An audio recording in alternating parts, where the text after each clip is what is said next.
Нанды аяғымен басқан қыз. Бір кезде бір кедей қыз өмір сүріпті. Ол өте мақтаншақ болған екен. Оны Ингер депті. Ингердің бала кезінде ең сүйікті ісі шыбындарды ұстап, олардың қанаттарын жұлу және оларды қанатсыз жорғалату болыпты. Ол сондай-ақ қоңыздарды ұстағанды жақсы көріпті. Оларды инемен тесіп, қағаздың үстіне қоятын. Бұл тіршілік иелері қағазға жабысып, қиналып өмір үшін күресетін. Қоңыз оқи алады, депті кішкентай Ингер. Көрдіңіз бе? Ол қағазды аударып жатыр. Өсе келе, ол барған сайын сөз тыңдамайтын болыпты. Бірақ ол өте әдемі еді. Бір күні сенің тыңдамайтындығың үшін сені жазалайды, депті қызға анасы. Сен бала кезіңде менің фартугымды жиі басатынсың. Мүмкін бір күні сен менің жүрегімді де басарсың. Кейінірек Ингер ауылға аттаныпты. Бару себебі бай үйде қызметші болу үшін еді. Үй иесі оған өз баласындай қарап, қызды өзінің баласындай әдемі киіндірген екен. Сондықтан Ингер өзін мақтан тұтып, еркін сезінетін еді. Шамамен 1 жыл жұмыс істегеннен кейін үй иесі оған: «Ингер, сен ата-анаңа барып кел», депті. Үй иесін қыз тыңдап, үйіне қаншалықты әдемі екенін көрсету үшін қайтыпты. Өз ауылында әңгіме айтып тұрған көптеген фермерлер мен әйелдерді көрді. Анасы тас үстінде демалып отырды.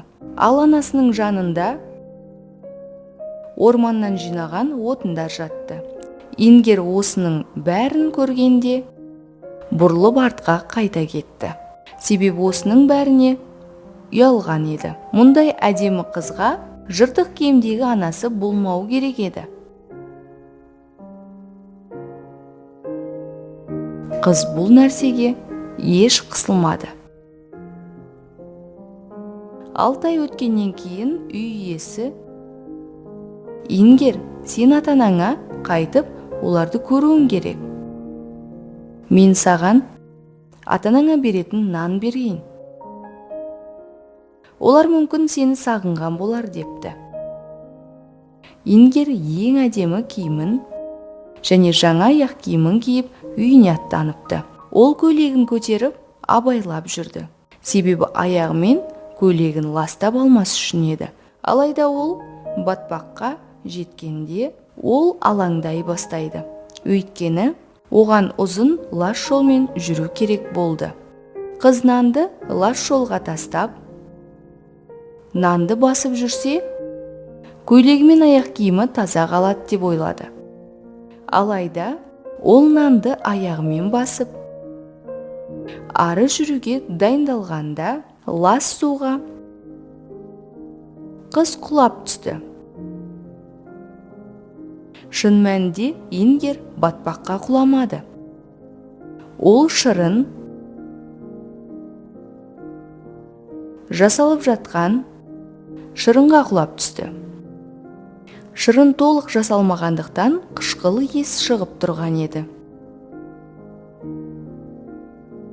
Адамдар оның иісін сезгенде, олар иісінен танып қалды. Жазда, егер бу көтерілсе, бұл әйелдің шырын жасап жатқанын білдіретін еді. Батпаққа да құлап, қорқынышты улы жыландардың үстіне құлады.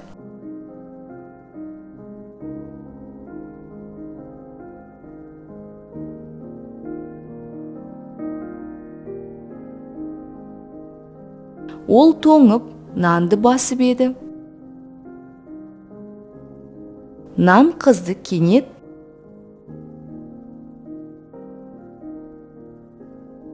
су түбіне төмен тартты.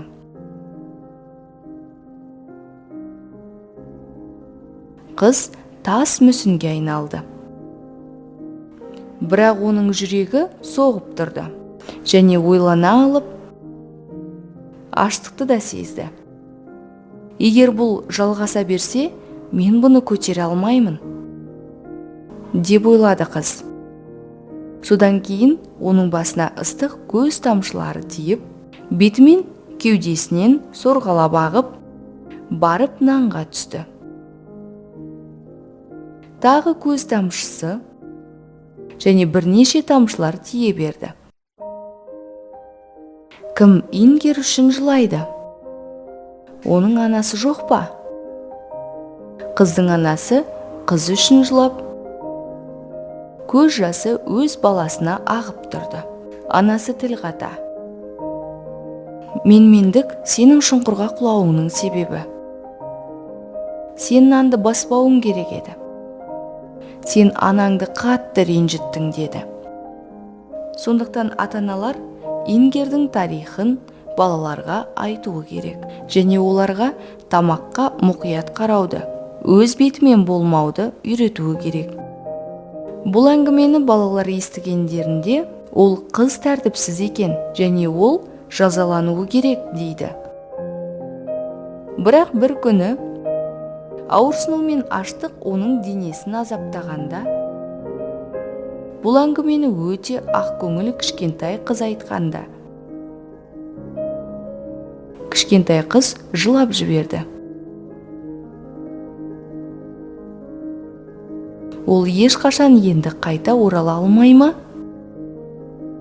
Деп сұрады кішкентай қыз.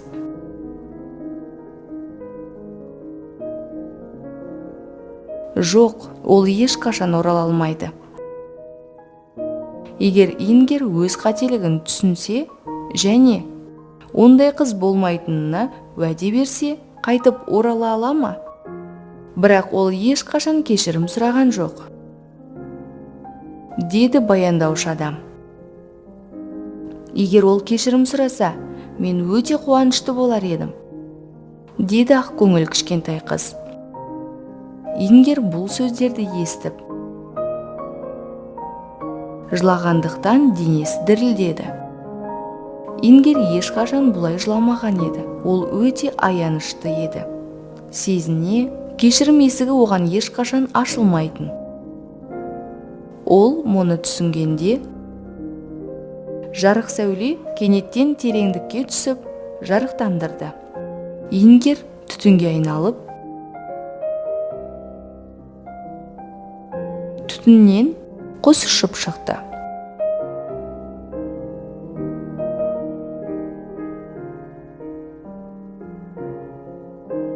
Алайда бұл құс өте қатты өзінен ұялып,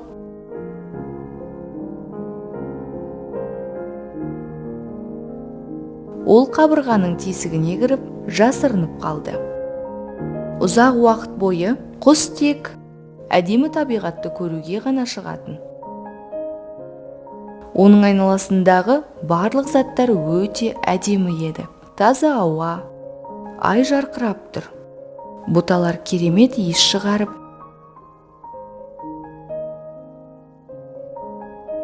барлығы сұлулық пен махаббатты көрсетіп тұрды. Көктемде ән салатын, бұлбұл мен көкек секілді, құс ән шырқағысы келді. Бірақ оның ондай даусы жоқ еді. Тек Құдай құстардың мадақ әнін ести алады. Қыс келді. Тоған мұз болып қатты. Даладағы жануарларға және ауадағы құстарға тамақ табу қиын еді. Құс тамақ іздеп жолға ұшып кетті. Ол шана дөңгелегінің ізінен бірнеше дән тауып алды. Ол басқа да аш құстармен бөлісті. Ол дән немесе нан шашып тұрған адамдарды көрсе қуанатын, бірақ аз ғана жейтін, қалғанын басқа құстармен бөлісетін. Қыс бойы жинаған нан қоқымдарын жинап басқа құстарға беріп бөлісті. Сондай Ингердің наны басқа құстардан аз болды. Соңғы қалғанын басқа құстарға берді. Оның сұр қанаттары ақ болып жайылды. Ол шынымен де тыныш болды. Бір мезетте құс тамаша ән айтты. Мына тыныштыққа қараңыз. Теңізді кесіп өтіп жатқан балалар болса, ол төменге ұшып күн сәулесіне көтеріледі. Бұның қайда апаратынын ешкім білмейді.